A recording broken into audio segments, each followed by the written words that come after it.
Drama serial جڑواں میں آپ دیکھنے جا رہے ہیں کہ سارہ اور زارا کی وجہ سے آخرکار مظہر اور شازیہ کی ملاقات ہو جاتی ہے۔ شازیہ مظہر کو کہتی ہے کہ تم یہاں کیوں آئے، تمہیں یہاں نہیں آنا چاہیے تھا۔ مظہر کہتا ہے کہ میں تم سے پوچھنا چاہتا تھا کہ آخر تم نے ایسا کیوں کیا، اپنی ہی بیٹی کو لاوارث کر دیا، اپنی بیٹی کو ہاسپٹل میں چھوڑ کر اس طرح جانے میں آخر تمہارا کیا مقصد تھا۔ یہ بات سن کر شازیہ کہتی ہے کہ یہ آپ کیا کہہ رہے ہیں، میں اپنی بیٹی کے ساتھ ہوں، میری بیٹی میرے ساتھ ہے اور مجھے وہاں سے بھگانے والی تمہاری بہن فرحت تھی۔ فرحت کو لگتا تھا کہ تم اس بچی کی جان لے لو گے۔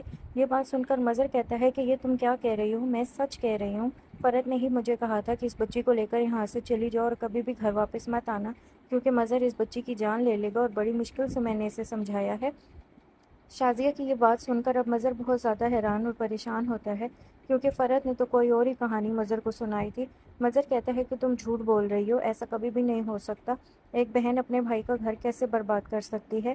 جس پر شازیہ کہتی ہے کہ مظہر، میں نے جس طرح اپنی بیٹی کی پرورش کی ہے، میں نہیں چاہتی کہ اب اسے اس بات کا پتہ چلے کہ اس کا باپ زندہ ہے، اور تمہاری وجہ سے میری بیٹی نے جتنی اذیت اور تکلیف برداشت کی، میں نہیں چاہتی کہ مزید اب اس بارے میں کسی قسم کی کوئی بھی بات ہو۔ تم یہاں سے چلے جاؤ، وہی تمہارے لیے بہتر ہوگا۔ مظہر کہتا ہے کہ نہیں، کہاں ہے میری بیٹی، میں اس سے ملنا چاہتا ہوں، کیونکہ میری بیٹی تو میرے ساتھ ہے، پھر تمہارے ساتھ کون ہے؟ جس پر اب شازیہ بہت ہی حیران اور پریشان ہوتی ہے۔ مظہر اور شازیہ کو اب تک اس بات کا علم ہی نہیں کہ ان کی جڑواں بیٹیاں پیدا ہوتی ہیں۔ آنے والے ایپیسوڈ میں اب آپ یہ بھی دیکھنے جا رہے ہیں کہ رکشی بڑے ہی غصے سے سارہ کے پاس آتی ہے اور سارہ کو کہتی ہے کہ تم نے منور سے ایسا کیا کہا، منور اب مجھ سے بات بھی نہیں کرتا، میری کال بھی نہیں اٹھاتا، تم نے کوئی نہ کوئی ایسی بات ضرور کی ہے۔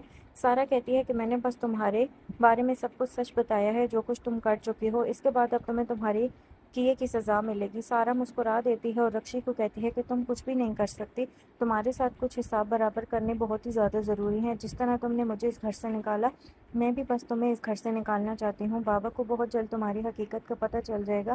یہ بات سن کر رکشی بڑے ہی غصے سے سارہ کو کہتی ہے کہ اس گھر سے کس کو جانا ہے وہ تو بہت جلد پتہ چل جائے گا۔ تمہیں لگتا ہے کہ تمہاری ماں کے ڈرانے دھمکانے سے میں اپنے پاپا کو اور یہ گھر چھوڑ کر چلی جاؤں گی، تو ایسا کبھی بھی نہیں ہو سکتا۔ اس بار میں کہیں بھی نہیں جاؤں گی، میں اب اسی گھر میں رہوں گی اور بابا کو اس بات کا یقین دلاؤں گی کہ اس کی زندگی کو برباد کرنے والی تمہاری ماں فرحت ہے۔ جس پر رکشی کہتی ہے کہ یہ تم کیا کہہ رہی ہو، جا کر اپنی ماں سے پوچھو کہ کس طرح اس نے میرے بابا اور ماں کو الگ کیا، اور اس کا مقصد صرف اور صرف میرے بابا کی جائیداد تھی، کہ اس گھر میں کوئی وارث آئے